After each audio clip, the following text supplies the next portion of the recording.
Petroleum मसनूआत की कीमतों में मुसलसल इजाफा महंगाई का तूफान ले आया है। लाहौर में सब्जियों और फलों की कीमतें आसमान पर पहुंच चुकी हैं। टमाटर, मटर और अदरक ने ट्रिपल सेंचुरी कर ली है। गरीब आवाम की जिंदगियां मजीद अजीरन हो गई हैं।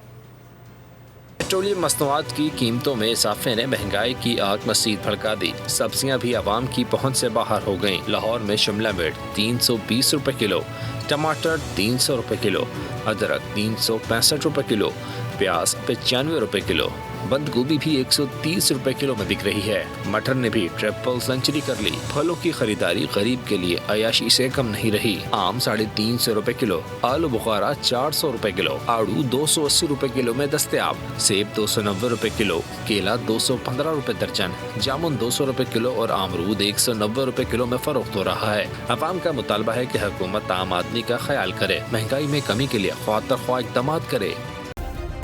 सब्सक्राइब करें और बेल दबाएं ताकि कोई खबर रह न जाए।